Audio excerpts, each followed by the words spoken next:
dalam artian gini, secara politis orientasi untuk membangun Indonesia Timur dalam konteks bingkai NKRI nggak boleh berhenti. Karena kalau ini sampai berhenti atau perhatiannya kurang dibanding periode sebelumnya, nanti bisa menimbulkan apa istilahnya itu bahasa kerennya itu kecemburuan politik loh. Loh sekarang kok nggak Indonesia Timur kok nggak dilihat lagi? Itu nggak boleh. Harus ada continuity ya keberlanjutan dari pembangunan apakah itu infrastruktur atau fisik untuk tadi Indonesia Timur, karena ini secara politis sensitif ya.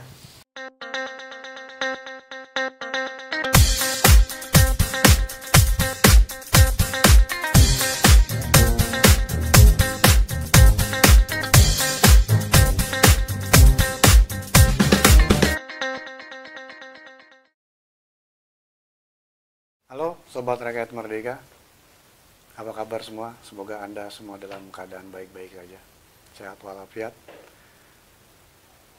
Jumpa lagi dengan saya Sis di program Podcast Rakyat Merdeka. Kali ini saya ditemani oleh senior saya, seorang perempuan yang cantik.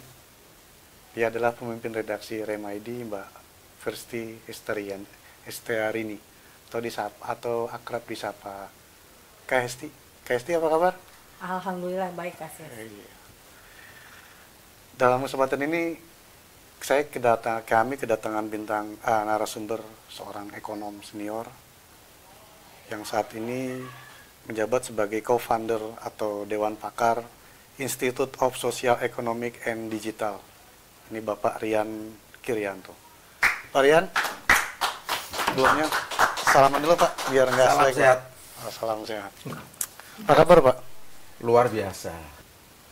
Di segmen kedua kita sudah membahas masalah hilirisasi, kita masuk ke segmen ketiga, kita ingin membahas lebih kepada di dalam yaitu pembangunan di Papua dan Indonesia Timur.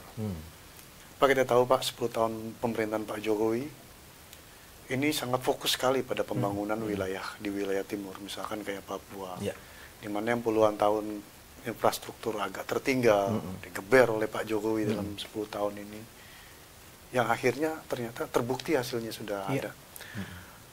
Dimana di kuartal 2 2024 kalau kita ngutip data BPS di Papua saja, pertumbuhan ekonomi itu 8,45%. Ini kan luar biasa. Dimana pertumbuhan nasional cuma 8,45. Ini kan luar biasa. Dalam artian bahwa apakah memang ada pengaruh yang signifikan sendiri Pak dari digebernya pembangunan infrastruktur di Papua, di wilayah timur itu terkait masalah pertumbuhan ekonomi di wilayah tersebut? Secara spasial memang pertumbuhan di Indonesia Timur itu istimewa. Ya, istimewa. Jadi kalau kita menggunakan istilah Selampua, Selampua itu ada Sulawesi, Maluku dan Papua. Itu memang pertumbuhan PDRB-nya di atas nasional. Karena mereka punya keunggulan-keunggulan komparatif ya yang tidak dimiliki daerah di Jawa misalnya, yaitu apa? Sumber daya alam. Baik itu dalam bentuknya misalnya sumber daya alam dari mining sektor maupun dari non-mining sektor. Non-mining sektor itu misalnya satu, fishery atau perikanan. Kan Indonesia Timur kaya banget itu. Satu lagi, tourism. Kita jangan abaikan loh, tourism itu di Indonesia Timur banyak spot-spot yang yang layak untuk dikunjungi kita sebagai wisatawan. Nah, akumulasi dari itulah mendorong PDRB mereka tumbuh di atas nasional. Kemudian dengan kebijakan hilirisasi di wilayah Maluku, kemudian Papua, dan spesifik Papua, itu Papua ada Freeport. Yang kalau nggak salah sekarang kan ownership kepemilikannya udah merah putih kan gitu. Sehingga ini memberikan dampak yang betul-betul secara real bisa kita lihat dari angka resmi BPS, pertumbuhan di Maluku Papua itu sedikit di atas 8% ya PDRB-nya. Itu hasil dari tadi eksplorasi sumber daya alam khususnya untuk Freeport. Di situ ada tambang emas, ada uranium dan sebagainya yang bisa dijual ke luar negeri gitu. Di Sulawesi kita tahu atau Maluku lah, itu juga ada smelter misalnya di Halmahera. Itu kan luar biasa dan lagi betul-betul lagi fase growing ya, fase bertumbuh. Nah, inilah yang harus di pemerintahan berikutnya tidak boleh berhenti. Dalam artian gini, secara politis orientasi untuk membangun Indonesia Timur dalam konteks bingkai NKRI nggak boleh berhenti.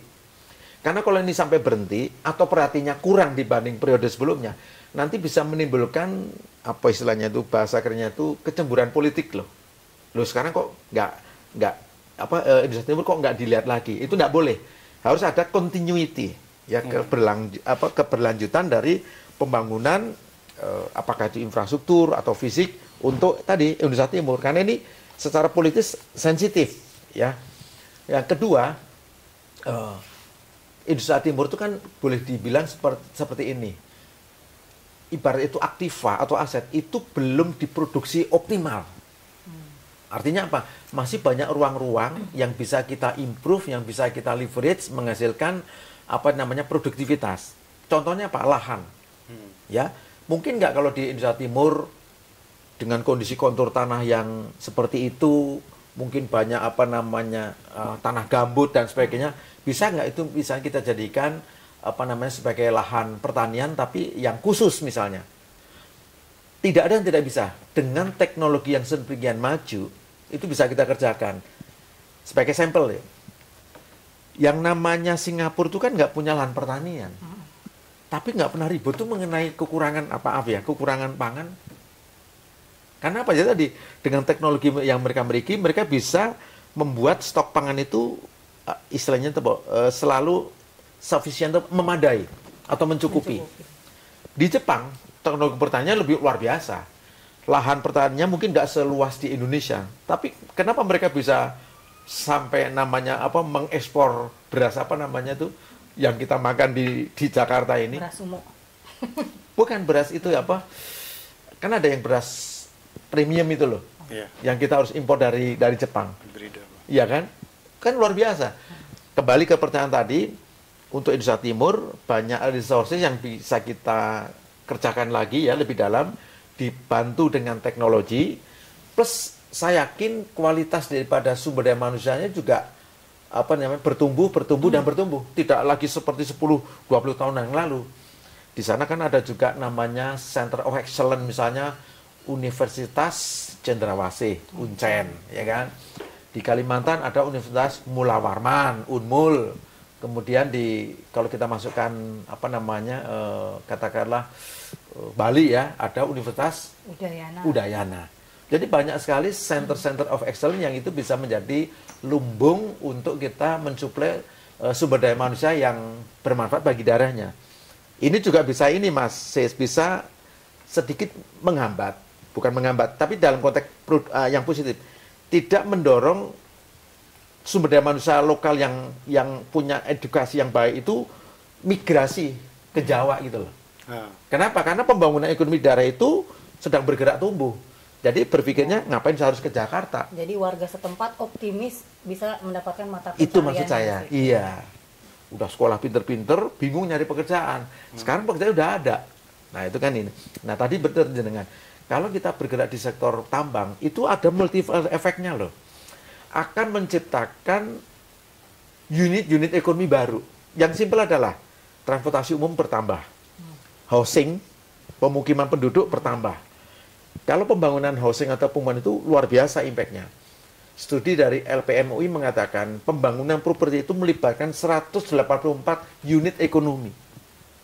Bahasa lainnya adalah multiplier effect. Kalau bahasa Bappenas itu istilahnya memiliki daya ungkit yang luar biasa. Wah keren banget itu. Dan secara politis juga Mas, pembangunan Indonesia Timur maksud saya, itu juga isu pemerataan yang 20-30 tahun lalu sangat heavy, itu menjadi tidak ada lagi. Karena apa? Jawa dengan luar Jawa itu nanti akan sama. Gitu loh. Memang sekarang Jawa agak leading ya, tapi kan pada titik tertentu luar Jawa juga akan mengejar ketertinggalannya dengan Jawa. Karena orang luar Jawa maksud saya nggak harus buru-buru ke Jawa. Di sana banyak lapangan pekerjaan. Dan dengan teknologi, apalagi dengan teknologi informasi ya, kita komunikasi kan nggak harus secara in person harus datang. Kita bisa komunikasi dengan teman kita di Papua, cukup dengan smartphone, cukup dengan Zoom meeting, udah terjadi. Jadi tidak harus kita terbang ke Papua atau orang Papua terbang ke Jakarta. Jadi teknologi itu juga menjadi enabler ya, enabler untuk tadi yang tadi tools ya, enabler yang dulu menjadi hambatan, sekarang tidak ada lagi hambatan. Komunikasi udah bisa lewat kanal teknologi yang maju. Apalagi kalau ada pusat data center dibangun di sana ya. Salah satu industri yang prospektif itu adalah membangun data center. Serius. Dan data center itu membutuhkan listrik ya, energi listrik yang besar sekali. Makanya nanti konsumsi listrik itu juga akan meningkat karena kebutuhan data center tadi.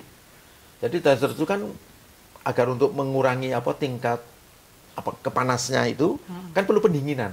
Nah, makanya harus ada kecukupan air lah. Nah, untuk kecukupan air itu kan perlu perlu sumber membangkit air itu sehingga air itu selalu tersedia di dalam lokasi pusat data center itu. Nah, itu perlu energi listrik. Iya. Bendungan banyak Pak dibangun, Pak. Iya. Mamberamu itu mau Potensinya bikin besar. pusat listrik tenaga air, ya kan? Pusat listrik tenaga bayu atau angin. Kan luar biasa, kita bisa bikin kincir angin seperti di Belanda itu. Berarti kayak di Indonesia Timur itu juga jangan juga berfokus hanya kepada tambang aja ya Pak. Tapi juga kayak tadi Bapak sempat singgung itu masalah pemanfaatan lahan gitu kan untuk lain-lain. Tidak salah pemerintah sudah melakukan juga kayak penanaman gula kalau nggak salah di Papua Pak. Prospeknya itu gimana Pak? Nah, sebenarnya kalau jenengan nanya prospek itu, pertanyaan berikutnya prospek ada, tapi dikerjakan nggak dengan serius? Itu yang ya, mohon maaf, saya tuh kadang-kadang kalau perjalanan dinas luar negeri itu saya tuh takjub, kok bisa ya bangun kota seperti ini? Ujungnya setelah saya merenung saya ketemu satu kata, karena mereka mengerjakannya dengan serius. Willingness-nya kuat. Iya, willingness kuat. Serius itu padanannya apa dengan serius? Detail. Dan detail apa? Akhirnya tuntas. Makanya Pak Jokowi itu sering bolak-balik ke daerah. Justru itu perlu. Kebetulan kita punya wilayah geografis yang luas memang, ya. Sehingga jadwal-jadwal kunjungan ke daerah itu memang harus diatur semacam rupa sehingga daerah itu merasa kehadiran pimpinannya. Itu penting. Untuk apa? Untuk meningkatkan yang namanya ini Mbak Esti Masih, engagement. Jadi masyarakat, apalagi di daerah yang jauh ya, itu merasa quote-unquote memiliki pimpinannya karena terengage dengan kehadiran itu. Ya tidak harus setiap hari ya, tapi dengan tadi frekuensi ya, dengan tingkat kehadiran secara fisik yang teratur gitu, itu kan membangkitkan tadi engagement dari masyarakat. Karena merasa diperhatikan, orang itu cenderung untuk positive thinking, lalu dia akan mengerjakan apa yang menjadi bagian pekerjaannya. Itu. Dan itu juga tadi akan mengikis istilahnya jealousy itu, kecemburuan itu. Kenapa kok daerah kita jarang ditengok, jarang dilihat? Itu krusial itu. Krusial. Karena kita bersentuhan dengan manusia yang punya hati, betul. punya perasaan. Presiden itu paling banyak, Pak Jokowi itu paling tercatat presiden terbanyak Pak, yang melakukan kunjungan ke Papua. Iya. Di antara presiden-presiden lain. Mungkin salah satu kunci pembangunannya mulus di Papua. Makanya tadi saya bilang, apa yang dikerjakan Bapak Presiden Joko Widodo itu, ya mungkin harus juga dikerjakan juga oleh penerusnya. Mungkin dengan tingkat frekuensi yang tidak harus seperti Pak Presiden misalnya, Pak Presiden Joko Widodo maksud saya. Tapi jangan sampai lalu putus. Nah itu tidak boleh. Kembali kita berhubungan dengan masyarakat yang punya perasaan, punya hati ya. Jadi jangan sampai. Kembali yang saya sampaikan ini Mbak Esti itu dalam konteks NKRI. Yes. Ya. Harga mati. Unity in diversity atau diversity in unity. Bhinneka Tunggal Ika itu loh. Itu loh. Nah, bagaimana nih Pak Rian ya untuk memastikan tadi hasil-hasil pembangunan di Papua dan kawasan timur Indonesia yang sudah mulai kita rasakan, yang sudah mulai growing, bagus, dia sudah mulai melonjak, angka-angka perekonomiannya, ini bagaimana supaya bisa dirasakan ke masyarakat paling bawah? Nah, yang paling bisa dirasakan itu adalah ketika kehidupan mereka menjadi lebih dimudahkan atau dilancarkan. salah satu bukti valid yang tidak bisa kita hindarkan adalah perbaikan sarana fisik atau infrastruktur. Bagaimana misalnya kita jangan membayangkan Jawa ya. Mari kita bergerak ke luar Jawa, Indonesia Timur misalnya. Bagaimana dulu antar kabupaten harus ditempuh mungkin butuh waktu berapa lama? Mungkin 8 jam, mungkin 10 jam. Sekarang dengan pembangunan jalan tol atau istilahnya tuh ya jalan tol ya atau jalan bebas hambatan, mungkin nggak perlu 8 sampai 10 jam, bisa 4 jam. Itu kenikmatan itu dirasakan langsung ya.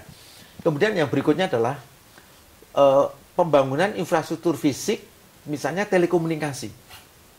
Dulu, ini guyonannya ya, dulu orang kalau komunikasi di luar Jawa misalnya, katakanlah nih ekstrimnya, dia harus naik pohon.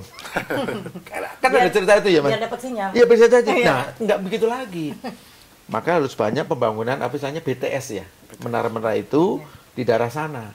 Sehingga komunikasi orang kita di Jawa dengan mereka yang di saudara kita di luar Jawa itu nggak ada constraint atau kendala. Nah itu dirasakan langsung manfaatnya. Nah yang ketiga, sebagian daripada hasil apa ya sumber daya alam di situ itu kembali ke daerah itu. Nah secara undang-undang setahu saya ada, yaitu undang-undang bagi hasil tadi. Makanya kenapa pertumbuhan PDRB bagi provinsi atau kawasan yang bertumbuh kepada sektor pertambangan itu meloncat tinggi karena bagi hasil tadi. Dan itu kan efeknya kan secara langsung, secara nyata dirasakan oleh masyarakat. Misalnya perbaikan sarana fisik, pasar tradisional yang tadinya kumuh, becek, direnovasi. Kayak gitu. Sekolah atau apapun namanya yang dulu udah reot, direnovasi. Kan itu dari hasil itu. APBD yang sebagian adalah namanya TKD, transfer keuangan daerah, ya kan? Tapi juga ada yang memang hasil dari bagi hasil dari pusat kepada daerah. Karena itu penyumbang APBN kita dari sisi penerimaan dari hasil buminya, dari hasil sumber daya alamnya. Nah, itu yang bisa orang lalu menikmati hasil pembangunan di daerah itu dan dari situ mereka bisa bersyukur gitu. Harusnya ke depan itu membangun Indonesia Timur itu tidak terlalu sulit ya, Pak. Iya. Karena setidaknya dasarnya itu, infrastrukturnya itu memang sudah sekarang ini sudah terbangun. Kalau dulu kan agak sulit karena memang satu-satunya ini kan infrastruktur ini yang memang agak susah. Sekarang sudah semuanya tidak terhubung. Iya. Ini kebetulan case-nya itu di Indonesia Timur ya. Saya pernah ke suatu daerah ini barat kebetulan ini. Dan saya terus terang surprise. Saya mendarat di Pekanbaru, saya mau ke Dumai. Dulu katanya itu bisa 6 jam. Ternyata dengan adanya kayak jalan tol itu cuma 1,5-2 jam. Dan saya lihat di sepanjang jalan tol itu kanan kiri tanaman sawit banyak banget luar biasa. Tapi kan itu karena pembangunan fisik ini saya bisa menikmati keinginan sawit. Dulu katanya harus muter-muter jalan-jalan. Serius itu. Nah, contoh lagi, saya belum lama nih Mas, 2 bulan lalu saya tuh ada perjalanan dinas ke Kabupaten Sangatta. Sangatta itu Kalimantan itu. Katanya waktu tempuhnya kalau dulu itu bisa 10-12 jam. Kemarin saya lewat jalan darat 4,5 jam. Bahkan itu 4,5 jam pun saya masih sempat makan siang ya di satu restoran mungkin 30 sempat melipir. Break dulu terus jalan lagi 4,5 jam. Dan jalannya mulus. Kalau nggak salah ngelewatin 3 kabupaten itu dari Balikpapan ya. Samarinda untuk sampai ke situ. Itu sampai cuma 4,5 jam. Dan bisa tidur di jalannya, Pak. Kenapa? Bisa tidur di jalan. Saya menikmati. Oh, menikmati. Karena itu bagus banget. Nggak bisa tidur. Kalau dulu kan menikmati. Betul, saya menikmati. Kalau dulu nggak bisa tidur nggak bikin Mohon sebagai ekonom kan saya harus bisa save data, ya kan? Seeing is believing. Itu dia, bener ya. Jalannya oke. Serius. Terus ada jalan yang katanya tuh tanahnya itu sering kena longsoran ya. Beres tuh. Meskipun harus sedikit agak belok ya, agak menjauh, tapi kan yang penting bagi kita kan keselamatan. Itu lewat jalur yang betul-betul sudah dikeraskan gitu loh Mas. Itu belum lama saya memang luar biasa. Nah, ini teorinya adalah pembangunan perkotaan itu harus namanya intercity ya. Satu titik dengan titik itu harus terkoneksi. Dan ini yang sudah Iya. Memang belum selesai. Ya, jangan kita lalu tapi memang belum selesai, makanya perlu namanya tadi kesinambungan. Itu loh. Dan itu nanti pada akhirnya juga bisa mengubah culture masyarakat kita menjadi lebih baik ya Pak? Iya. Manner kita gitu otomatis kan? karena Habit betul masyarakat. karena begitu satu tempat itu lebih terbuka akan datang arus informasi dari tempat lain yang positif kan, itu akan mempengaruhi yang dulunya maaf kata ketertiban sosialnya kurang karena datangnya pendatang baru dengan cara-cara baru, dengan perilaku baru, ini akan memberikan efek menular kepada masyarakat lokal sehingga mereka akan secara society ya, dia akan naik gitu loh. Ini sulit dijelaskan ya, tapi bisa kita lihat dari perilaku lah. Mohon maaf dulu misalnya, maaf kata ya, habis makan buang sampah sembarangan. Tapi dengan datanya orang ke situ yang dengan, ini saya menggunakan istilah yang agak sosiologis, dengan peradaban yang lebih baik, mudah-mudahan bisa mengangkat tadi sosiokultural di daerah-daerah itu. Karena tempatnya menjadi lebih terbuka. Saya bisa lihat tadi pembangunan fisik rumah ya, itu udah mulai banyak sekali yang menggunakan istilahnya material-material yang sudah modern gitu loh, pakai batu alam misalnya, itu kan menurut saya udah modern untuk daerah Kalimantan yang di pedalaman loh, karena daerah itu menjadi terbuka mas, gitu. Jadi connectivity antar kota itu is emas. Itu contohnya negara maju, serius. Kita sudah on the track ya Pak, udah mengarah ke sana ya. Saya itu ke Jakarta, London itu kan pulang pergi ya, 6 bulan sekali ya. Kalau pas di London itu saya eksplorasi dari Inggris bener. Itu ada kota kecil namanya Bath. BATH, Bath itu kan mandi ya. Kota Bath kecil itu dibangun oleh kekaisaran Romawi, waktu Romawi ekspansi ke Inggris. Itu dibangun tahun 47. Sampai sekarang masih eksis. Bahkan jadi tempat wisata. Masih Mbak Esti boleh Google kota Bath. Saya ke situ mas. Dan sekarang sudah ada universitasnya. Keren banget mas. Kenapa ini kota Bath yang kecil itu bisa menjadi terekspos? Karena dia terkoneksi dengan ini jalur darat yang bagus.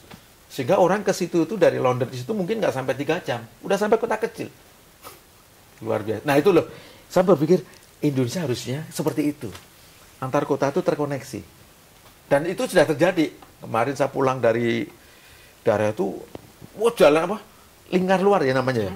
Itu udah luar biasa. Kita sedang menuju ke sana, mas. Sebenarnya menarik sekali Pak obrolan kita hari ini, Mas. Yeah. Memang kita juga terbatas oleh waktu. Jadi mungkin bisa di kesempatan yang akan datang kita mengundang Bapak lagi untuk menggali masalah ekonomi yang lain. Ya Sobat Rakyat Merdeka, demikianlah obrolan kita dengan Bapak Rian Krianto. Semoga bermanfaat bagi Anda semua. Dari saya, Sis dan Mbak Esti mengucapkan pamit. Terima kasih. Jangan lupa like and subscribe YouTube Rakyat Merdeka TV dan nantikan program-program Rakyat Merdeka di episode berikutnya. Dari kami sekian, salam Rakyat Merdeka. Thank you. Terima kasih. Terima kasih.